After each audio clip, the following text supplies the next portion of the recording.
T20 ವಿಶ್ವಕಪ್ ಮಹಾಸಮರದ final match ಇವತ್ತು ನಡೀತಾ ಇದೆ. ಇನ್ನು ಈ ಒಂದು ಫೈನಲ್ಗೆ ಕೌಂಟ್ ಡೌನ್ ಶುರುವಾಗಿರುವಂಥದ್ದು. ಗುಜರಾತ್ನ ಅಹಮದಾಬಾದ್ನ ನರೇಂದ್ರ ಮೋದಿ ಸ್ಟೇಡಿಯಂನಲ್ಲಿ ಒಂದು ಫೈನಲ್ ಫೈಟ್ ನಡೀತಾ ಇದೆ. ಟೀಮ್ ಇಂಡಿಯಾಗೆ ಬಲಿಷ್ಠ ನ್ಯೂಜಿಲೆಂಡ್ ಪಡೆ ಸವಾಲನ್ನು ಹಾಕಿದೆ. ಇನ್ನು ಟೀಮ್ ಇಂಡಿಯಾ ಮೂರನೇ ವಿಶ್ವಕಪ್ ಅನ್ನ ತನ್ನದಾಗಿಸಿಕೊಳ್ಳುವಂಥ ಕಾತರದಲ್ಲಿದೆ. ಇನ್ನು ಕಿವೀಸ್ ಪಡೆಗೆ ತಮ್ಮ ಚೊಚ್ಚಲ ವಿಶ್ವಕಪ್ನ ಕನಸು ಇನ್ನು ನನಸಾಗುತ್ತಾ ಅನ್ನುವಂಥ ಪ್ರಶ್ನೆ ಇದೆ. ಬಲಿಷ್ಠ ತಂಡಗಳ ರೋಚಕ ಕದನಕ್ಕೆ ಫ್ಯಾನ್ಸ್ ಕೂಡ ಕಾತರದಿಂದ ಕಾಯ್ತಿದ್ದಾರೆ. ದೇಶದಾದ್ಯಂತ ಗೆದ್ದು ಬಾ ಟೀಮ್ ಇಂಡಿಯಾ ಅಂತ ಶುಭ ಹಾರೈಕೆಗಳ ಮಹಾಪೂರವೇ ಹರಿದು ಬರ್ತಾ ಇದೆ. ಸೊ ಇವತ್ತು ನಡೀತಿರುವಂಥ ಟಿ20 ವಿಶ್ವಕಪ್ನ ಫೈನಲ್ ಫೈಟ್ ಗುಜರಾತ್ನ ಅಹಮದಾಬಾದ್ನ ನರೇಂದ್ರ ಮೋದಿ ಸ್ಟೇಡಿಯಂನಲ್ಲಿ ಆಯೋಜನೆ ಆಗ್ತಿರುವಂಥದ್ದು. ಸೊ ಇದಕ್ಕಾಗಿ ಎರಡೂ ಟೀಮ್ ಸಾಕಷ್ಟು ತಾಲೀಮನ್ನು ನಡೆಸ್ಕೊಂಡಿದ್ದಾವೆ. ಆದರೆ ಈ ಒಂದು ಫೈನಲ್ ಫೈಟ್ನಲ್ಲಿ ಟೀಮ್ ಇಂಡಿಯಾದ ಮೂರನೇ ವಿಶ್ವಕಪ್ನ ಕನಸು ನನಸಾಗುತ್ತಾ ಅಥವಾ ನ್ಯೂಜಿಲೆಂಡ್ನ ಚೊಚ್ಚಲ ಟಿ20 ವಿಶ್ವಕಪ್ನ ಕನಸು ನನಸಾಗುತ್ತಾ ಕಾದು ನೋಡಬೇಕು. ಬಟ್ ಈಗಂತೂ ಸದ್ಯಕ್ಕೆ ದೇಶದಾದ್ಯಂತ ಇನ್ಫ್ಯಾಕ್ಟ್ ವಿಶ್ವದಾದ್ಯಂತ ಇರುವಂಥ ಕ್ರಿಕೆಟ್ ಅಭಿಮಾನಿಗಳು ಟೀಮ್ ಇಂಡಿಯಾಗೆ ಒಂದು ವಿಶಸ್ನ ಮಹಾಪೂರವನ್ನೇ ಹರಿಸ್ತಾ ಇದ್ದಾರೆ. ಶುಭಾಶಯಗಳ ಮಹಾಪೂರವೇ ಟೀಮ್ ಇಂಡಿಯಾಗೆ ಹರಿದು ಬರ್ತಾ ಇದೆ. ದೇವಸ್ಥಾನಗಳಲ್ಲಿ ವಿಶೇಷ ಪೂಜೆಯನ್ನು ಮಾಡಿಸಿ ಟೀಮ್ ಇಂಡಿಯಾ ಪರವಾಗಿ ಅವರು ಬೇಡ್ಕೊಂಡಿದ್ದಾರೆ. ಸೊ ಟೀಮ್ ಇಂಡಿಯಾದ ಮೂರನೇ ಟಿ20 ವಿಶ್ವಕಪ್ನ ಕನಸು ನನಸಾಗುತ್ತಾ ಕಾದು ನೋಡಬೇಕು. ಇನ್ನು ಆ ಒಂದು ಹಿಸ್ಟ್ರಿ ಇದೆ. ಯಾವ ತಂಡ ಫೈನಲ್ ಕಪ್ಪನ್ನು ಗೆದ್ದಿದೆಯೋ, ಅಂದರೆ ಕಳೆದ ಬಾರಿ ಗೆದ್ದಂಥ ಟೀಮ್ ಮತ್ತೊಂದು ಬಾರಿ ಫೈನಲ್ ತಲುಪಿಲ್ಲ ಅನ್ನುವಂಥದ್ದು. ಸೊ ಆ ಒಂದು ಪ್ರಾಕ್ಟೀಸನ್ನು ಅಥವಾ ಆ ನಂಬಿಕೆಯನ್ನು, ಮೂಢನಂಬಿಕೆಯನ್ನು ಟೀಮ್ ಇಂಡಿಯಾ ಅವತ್ತು ಸುಳ್ಳು ಹಾಕಿಸಿದೆ, ಫೈನಲ್ಗೆ ಪ್ರವೇಶ ಮಾಡಿದೆ. ಸೊ ಅದೇ ಥರ ಹಿಸ್ಟ್ರಿ ಡಿಫೀಟ್ ಮಾಡ್ತೀವಿ ಅನ್ನುವಂಥ ಸ್ಲೋಗನ್ನೊಂದಿಗೆ ಈ ಒಂದು ವರ್ಲ್ಡ್ ಕಪ್ನಲ್ಲಿ ಟೀಮ್ ಇಂಡಿಯಾ ಆಡ್ತಿರುವಂಥದ್ದು.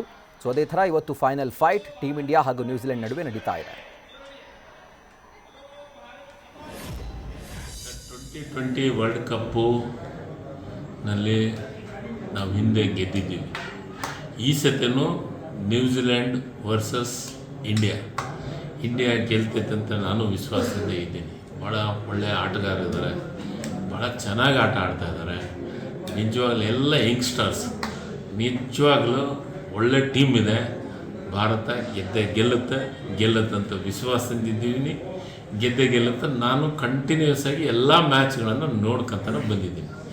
ಬ್ಯೂಟಿಫುಲ್, ಒಳ್ಳೆ ಪ್ಲೇಯರು, ಎಲ್ಲರೂ ಚೆನ್ನಾಗಿ ಆಡ್ತಾರೆ. ಇವತ್ತು ಇಂಡಿಯಾವನ್ನು ಗೆಲ್ತಾರೆ, ಗೆಲ್ಲುವ ವಿಶ್ವಾಸ ಇದೆ. ನಮ್ಮೆಲ್ಲರ ಆಶಯದಂತೆ ಇವತ್ತು ಭಾರತ ಸಹಯೋಗದೊಂದಿಗೆ ನಡೀತಾ ಇರ್ತಕ್ಕಂಥ ಟಿ20 ವಿಶ್ವಕಪ್ ಪಂದ್ಯಾವಳಿ. ಹಾಗಾಗಿ ಒಂದು ವಿಶೇಷತೆ ಏನು ಅಂದರೆ, ನಮ್ಮ ದೇಶನೇ ಆಯೋಜನೆ ಮಾಡಿರ್ತಕ್ಕಂಥ ಈ ಕ್ರಿಕೆಟ್ ಪಂದ್ಯವನ್ನು ನಮ್ಮ ಹುಡುಗರು ಗೆದ್ದು ಬರಲಿ ಅಂತಕ್ಕಂಥ ವಿಶೇಷ ಒಂದು ಪೂಜೆಯನ್ನು ನಮ್ಮ ದೊಡ್ಡಪೇಟೆಯ ಗಣಪತಿ ದೇವಸ್ಥಾನದಲ್ಲಿ ಪೂಜೆಯನ್ನು ಸಲ್ಲಿಸಿ ನಮ್ಮ ಟೀಮ್ ಇಂಡಿಯಾ ಯುವಕರಿಗೆ, ಕ್ರಿಕೆಟ್ ಪಟುಗಳಿಗೆ ಇವತ್ತು ಅವರೆಲ್ಲರೂ ಸಹಿತ ಈ ದೇಶಕ್ಕಾಗಿ ತಾವೆಲ್ಲ ರೀತಿಯ ಹೋರಾಟವನ್ನು ಮಾಡಿ ನಿಮಗೆ ಯಶಸ್ಸನ್ನು ಸಿಗಲಿ ಅಂತಂದೇಳಿ ನಾವು ಭಗವಂತ ವಿಘ್ನೇಶ್ವರನಲ್ಲಿ ಪ್ರಾರ್ಥನೆ ಮಾಡಿದ್ದೀವಿ. ಸೂರ್ಯಕುಮಾರ್ ಯಾದವ್ ಮತ್ತು ಸಹ ಆಟಗಾರರಿಗೆಲ್ಲ ಒಂದು ಸಂಕಲ್ಪ ಮಾಡಿ ಆ ಮುಖಾಂತರ ಒಂದು ಒಳ್ಳೆಯ ಪೂಜೆಯನ್ನು ಮಾಡಿದ್ದೇವೆ. ಫೀಲ್ಡಿಂಗು ಮತ್ತು ಬ್ಯಾಟಿಂಗು ಮತ್ತು ಬಾಲಿಂಗ್ ಮಾಡಿ ಇವತ್ತು ಇಂಡಿಯಾ ಹಾಗೂ ನ್ಯೂಜಿಲೆಂಡ್ ಫೈನಲ್ ಮ್ಯಾಚ್ ಇದೆ ಹಾಗೂ ಅಂತಾರಾಷ್ಟ್ರೀಯ ಮಹಿಳಾ ದಿನಾಚರಣೆ ಆಚರಣೆ ಮಾಡಲಾಗಿದ್ದು ಎಲ್ಲ ಮಹಿಳೆಯರ ವತಿಯಿಂದ ಇಂಡಿಯಾ ಫೈನಲ್ ಮ್ಯಾಚ್ ಅನ್ನು ಗೆಲ್ಲಬೇಕು, ಗೆಲ್ಲುತ್ತೆ. ನಮ್ಮ ಭಾರತೀಯ ಆಟಗಾರರು ಚೆನ್ನಾಗಿ ಆಡ್ತಾ ಇದ್ದಾರೆ.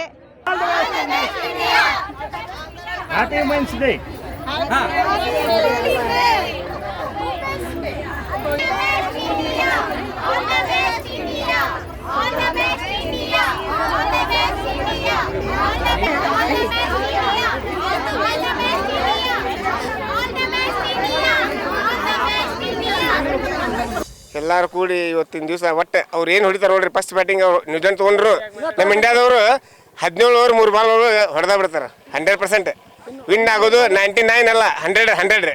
ಬ್ಯಾಟ್ಸ್ಮನ್ ಮತ್ತು ಫೀಲ್ಡಿಂಗ್ನಲ್ಲೂ ಅತ್ಯುತ್ತಮ ಪ್ರದರ್ಶನವನ್ನು ಕೊಂಡು ಇವತ್ತಿನ ಜಯವನ್ನು ನಮ್ಮ ಇಂಡಿಯಾದವರು ಗೆಲ್ಲಲಿ ಅಂತೇಳಿ ನಾವೆಲ್ಲ ಆಟಗಾರರ ಅವರಲ್ಲಿ ಶುಭಾಯಿಸ್ತಾ ಇದ್ದೇವೆ. ಇಂಡಿಯಾ ಗೆಲ್ಲಬೇಕನ್ನೋದು ಎಲ್ಲರದ್ದು ಆಸೆ ಆಗಿದ್ರಿ. ಈ ಆಸೆಗೆ ಅಭಿಷೇಕ್ ಶರ್ಮಾ ಅವರು ಎಷ್ಟು ಆಟಗಳನ್ನು ಪರ್ಫಾರ್ಮ್ ತೋರಿಸಿದ್ದಿಲ್ಲ, ಈ ಸಲ ತೋರಿಸ್ಲಿ ಅಂತಂದು ಎಲ್ಲರೂ ಮೊನ್ನೆ ಮ್ಯಾಚ್ ನೋಡೋಂಥದ್ದು ಇದ್ರಿ. ತಮ್ಮ ಆಟನ ಏನು ಇಂಡಿಯಾದವರು ತೋರಿಸಿದ್ರು, ನಮ್ಮ ಇಂಡಿಯಾದವರು ಇವತ್ತು ಹಂಗೆ ತೋರಿಸ್ಬೇಕು ಅನ್ನೋದು ಎಲ್ಲರ ಆಸೆ ಆಗಿದೆ. ಮೊದಲನೇದಾಗಿ ಇವತ್ತು T20 ICC world cup final ಇಂಡಿಯಾಕ್ಕೆ ಬೆಸ್ಟ್ ಆಫ್ ಲಕ್ ಹೇಳ್ತೀನಿ. ಅದೇ ರೀತಿ ಅಹಮದಾಬಾದ್ ಪಿಚ್ನಲ್ಲಿ ಅದು ಭಾಳ ಟಫ್ ಪಿಚ್ ಇದೆ, ಚೇಸಿಂಗ್ ಮಾಡಬಾರ್ದು ಇಂಡಿಯಾದವರು. ಫಸ್ಟ್ ಬ್ಯಾಟಿಂಗ್ ಮಾಡಿದರೆ ಚಲೋ ಆಗುತ್ತೆ ಅಂತ ಹೇಳ್ತೀನಿ. ಮತ್ತು ಇಷ್ಟು ICC ಒಳಗೆ ನ್ಯೂಜಿಲ್ಯಾಂಡ್ ಜೊತೆ ಇಂಡಿಯಾದ ಗೆದ್ದಿದ್ದು ಇತಿಹಾಸದಾಗಿಲ್ಲ. ಟೀಮ್ ಅವ್ರದ್ದು ಫೀಲ್ಡಿಂಗ್ ಚಲೋ ಐತ್ರಿ. ನಮ್ಮದು ಅಂದ್ರೆ ಹಾರ್ದಿಕ್ ಪಾಂಡ್ಯ, ಅಕ್ಷರ್ ಪಟೇಲ್ ಎಲ್ಲ ಒಳ್ಳೆಯ ಫೀಲ್ಡರ್ ಇದ್ದಾರೆ. ನೋಡೋಣ. ಸೊ ಇವತ್ತು T20 ವಿಶ್ವಕಪ್ನ ಫೈನಲ್ ನಡೀತಾ ಇರುವಂಥದ್ದು. ಸೊ ಈ ಒಂದು ಫೈನಲಲ್ಲಿ ಒಂದು ಮೂಢನಂಬಿಕೆ ಇದೆ ಕ್ರಿಕೆಟ್ ಲೋಕದಲ್ಲಿ. ಏನು ಅಂತಂದರೆ, ಯಾವ ತಂಡ ಕಳೆದ ಬಾರಿ ಕಪ್ಪನ್ನು ಗೆದ್ದಿದೆಯೋ ಆ ತಂಡ ಫೈನಲ್ಗೆ ಪ್ರವೇಶ ಮಾಡೋದಿಲ್ಲ ಅನ್ನುವಂಥ ಒಂದು ಮೂಢನಂಬಿಕೆ. ಬಟ್ ಆ ಒಂದು ಮೂಢನಂಬಿಕೆಯನ್ನು ಈ ಬಾರಿ ಟೀಮ್ ಇಂಡಿಯಾ ಸುಳ್ಳಾಗಿಸಿದೆ, ಮುರಿದು ಹಾಕಿದೆ. ಹೋದ ವರ್ಷ ಅಂದರೆ ಹೋದ್ಸಲಿ ಕಪ್ಪನ್ನು ಗೆದ್ದಾಯಿತು, ಈಗ ಫೈನಲ್ಗೆ ಪ್ರವೇಶವನ್ನು ಪಡೆದುಕೊಂಡಿದೆ. ಆ್ಯಂಡ್ ಈಗ ಕಪ್ಪನ್ನು ಗೆಲ್ಲುತ್ತಾ ಅನ್ನುವಂಥ ಕಾತರ ಈಗ ವಿಶ್ವದಾದ್ಯಂತ ಮೂಡಿದೆ.